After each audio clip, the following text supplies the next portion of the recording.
तो आज हम बात करने वाले हैं राजस्थान में 1857 के उस महासंग्राम की। एक ऐसी कहानी जो असल में पहली गोली चलने से बहुत पहले ही शुरू हो चुकी थी। कवि बांकीदास की ये जो लाइनें हैं ना, आयो अंग्रेज मलुक रे ऊपर, ये सिर्फ कुछ शब्द नहीं हैं, ये उस दौर की सच्चाई को बयां करती हैं। ये एक तरह से ऐलान था कि राजस्थान में एक नई, एक हावी होने वाली ताकत आ चुकी है और अब कुछ भी पहले जैसा नहीं रहेगा। तो सवाल यही उठता है कि आखिर ये हुआ कैसे? वो धरती जो हमेशा से योद्धाओं के लिए जानी जाती थी, वो एक ऐसे जाल में कैसे फंस गई कि इतना बड़ा विद्रोह करना पड़ा? चलिए इसी कहानी की परतों को एक एक करके खोलते हैं। देखिए, ये कहानी 1857 से शुरू नहीं होती। इसकी जड़ें बहुत गहरी हैं। हमें चलना होगा 18वीं सदी में। 1857 का जो गुस्सा था, वो असल में उस उथल-पुथल से पैदा हुआ जो अंग्रेजों के आने से पहले ही मची हुई थी। औरंगजेब की मौत के बाद जो विशाल मुगल साम्राज्य था वो बिखर रहा था, और जब एक बड़ी ताकत कमजोर होती है तो उस खाली जगह को भरने के लिए नए दावेदार सामने आ ही जाते हैं। मराठा शक्ति राजस्थान की सीमाओं पर ठीक इसी मौके का इंतजार कर रही थी। अब जरा इस स्लाइड पर गौर कीजिए। ये दिखाता है कि मराठों ने कैसे धीरे धीरे लेकिन बड़ी चालाकी से राजस्थान में अपनी जगह बनाई। देखिए, सब कुछ शुरू हुआ मई 1711 में, जब उन्होंने पहली बार मेवाड़ से खिराज मतलब टैक्स वसूला। लेकिन ये तो सिर्फ शुरुआत थी। फिर देखिए, अप्रैल 1734 में क्या हुआ। बूंदी के ही एक राजपूत शासक ने अपने घर के झगड़े को निपटाने के लिए मराठों को बुला लिया। ये एक ऐसी गलती थी जिसने बाहर वालों के लिए दरवाजे पूरी तरह खोल दिए। और फिर क्या था, ठीक एक साल बाद 1745 तक उन्होंने मालवा पर कब्जा जमा लिया। अब तो राजस्थान में आने जाने का एक पक्का रास्ता उनके हाथ में था। ये वो मौका था जब सब कुछ बदल सकता था। हुरडा सम्मेलन।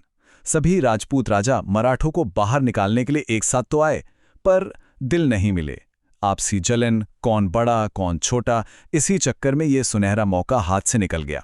और इस एक नाकामी ने राजपूत राज्यों को मराठों के रहमो करम पर छोड़ दिया। तो अब कहानी एक नया मोड़ लेती है। मराठों से परेशान राजपूत राजाओं ने एक ऐसे रास्ते पर कदम रखा जो उन्हें एक और बड़े खतरे की ओर ले गया, और वो थे अंग्रेज। कहते हैं ना, दुश्मन का दुश्मन दोस्त होता है। बस यही सोचकर राजपूत राजाओं ने ब्रिटिश ईस्ट इंडिया कंपनी से हाथ मिला लिया। पर यह कोई दोस्ती का हाथ नहीं था, ये एक मजबूरी का सौदा था। उन्हें लगा कि वो एक मुसीबत से छुटकारा पा रहे हैं, लेकिन असल में वो एक कहीं बड़ी मुसीबत को दावत दे रहे थे। और अंग्रेजों का तरीका देखिए, कितना सोचा समझा। पहले चार्ल्स मेटकाफ ने एक बड़ा लुभावना आइडिया दिया कि हम सब राजपूत राज्यों का एक संघ बनाएंगे, आपकी हिफाजत करेंगे। फिर एक एक करके राज्यों ने सहायक संधि पर दस्तखत करने शुरू कर दिए। ये सिलसिला 1817 में करौली से शुरू हुआ और 1823 आते आते सिरोही के साथ लगभग पूरा राजस्थान अपनी आज़ादी खोकर अंग्रेजों के जाल में फंस चुका था। तो ये संधियां थी क्या? असल में एक धोखा। कागज पर क्या लिखा था कि हम आपकी बाहर वालों से रक्षा करेंगे, आपके अंदरूनी मामलों में दखल नहीं देंगे और राजाओं का पूरा सम्मान करेंगे। पर हुआ क्या? बिल्कुल उल्टा। राजाओं की सारी ताकत छीन ली गई। ब्रिटिश पॉलिटिकल एजेंट हर छोटे बड़े मामले में दखल देने लगे और इतना भारी टैक्स लगाया कि राज्यों की कमर ही टूट गई। तो कई दशकों तक ये सब चलता रहा और अंदर ही अंदर गुस्सा सुलगता रहा। राजा, सामंत, आम जनता, हर कोई अंग्रेजों से परेशान था। पूरा राजस्थान एक बारूद के ढेर जैसा बन गया था, बस एक चिंगारी का इंतजार था। और ये गुस्सा किसी एक तबके में नहीं था, हर कोई नाराज था। शासक जिनकी हुकूमत बस नाम की रह गई थी, सामंत जिनकी शान, जिनकी जमीनें, सब कुछ छीना जा रहा था, और आम लोग जो टैक्स के बोझ तले दबे थे और जिन्हें डर था कि ये अंग्रेज उनका धर्म और रीति रिवाज भी छीन लेंगे। अब इस नंबर को देखिए, 6। ये है राजस्थान में उस वक्त की ब्रिटिश छावनियों की संख्या। इन छावनियों में सैनिक कितने थे? करीब 5000 हिंदुस्तानी। लेकिन इन 5000 सैनिकों को संभालने के लिए अंग्रेज अफसर कितने थे? सिर्फ 30। सोचिए, ये दिखाता है कि अंग्रेज कितने बेफिक्र थे। उन्हें लगा ही नहीं कि ये सैनिक कभी उनके खिलाफ जा सकते हैं। विद्रोह की आग तो कई जगह भड़की, लेकिन 3 जगह ऐसी थी जहां ये ज्वाला बन गई। सबसे पहले नसीराबाद, 28 मई 1857। यहीं से राजस्थान में क्रांति का बिगुल बजा। फिर आउवा, जहां ठाकुर कुशाल सिंह ने अंग्रेजी फौज को जबरदस्त शिकस्त दी। और तीसरा कोटा, जहां जयदयाल और मेहराब खान के नेतृत्व में क्रांतिकारियों ने 6 महीने तक शहर पर कब्जा बनाए रखा और पॉलिटिकल एजेंट मेजर बर्टन और उसके बेटों तक को मार डाला। और इसी विद्रोह से निकला यह नारा, चलो दिल्ली मारो फिरंगी। ये सिर्फ नारा नहीं था, ये उस वक्त के जज्बे को, उस गुस्से को और उस एक मकसद को दिखाता था कि दिल्ली पर कब्जा करो और इन विदेशियों को भगाओ। और आउवा में जो हुआ उसने तो ब्रिटिश हुकूमत की नींव हिला दी। ये कोई आम लड़ाई नहीं थी, ये खुली बगावत का ऐलान था। ठाकुर कुशाल सिंह ने British political agent Mac Mason को सिर्फ मारा नहीं, उसका सर काटकर किले के दरवाजे पर टांग दिया।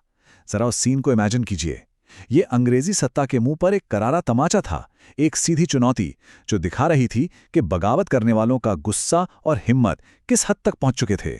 तो चलिए अब आगे बढ़ते हैं और ये समझने की कोशिश करते हैं कि इतना सब होने के बाद भी ये विद्रोह कामयाब क्यों नहीं हो पाया और इसकी विरासत क्या रही। इतना गुस्सा, इतनी कुर्बानियां, फिर भी राजस्थान में ये महान विद्रोह आखिरकार नाकाम क्यों हो गया, ये सवाल बहुत जरूरी है। इतनी बहादुरी के बाद भी हार क्यों हुई? इसके पीछे कई बड़ी वजहें थीं। देखिए, सबसे बड़ी बात तो ये थी कि ज्यादातर बड़े राजपूत राजाओं ने बगावत का साथ नहीं दिया, बल्कि वो तो अंग्रेजों के साथ खड़े हो गए। दूसरी बात, लड़ने वालों के पास कोई एक लीडर नहीं था, कोई सेंट्रल प्लानिंग नहीं थी। सब अपने अपने इलाकों में लड़ रहे थे, लेकिन आपस में कोई तालमेल नहीं था। और आखिर में सच तो यह है कि अंग्रेजों के संसाधन और उनके हथियार कहीं ज्यादा बेहतर थे। तो नतीजा क्या हुआ? विद्रोह को बेरहमी से कुचल दिया गया और राजस्थान सीधे ब्रिटिश क्राउन के अंडर आ गया। मतलब अब लोगों पर दोहरी गुलामी थी, एक तरफ अपने राजा और दूसरी तरफ अंग्रेज। हालात पहले से भी बदतर हो गए थे। लेकिन कहानी यहां खत्म नहीं होती। भले ही यह विद्रोह अपने मकसद में कामयाब नहीं हो पाया, इसे पूरी तरह से एक हार नहीं कह सकते, क्योंकि इसी विद्रोह ने एक नई राजस्थानी पहचान को जन्म दिया और आज़ादी के लिए अगले 90 साल तक चलने वाले संघर्ष के बीज बो दिए। तो ये एक अंत जरूर था, पर एक नई शुरुआत का भी।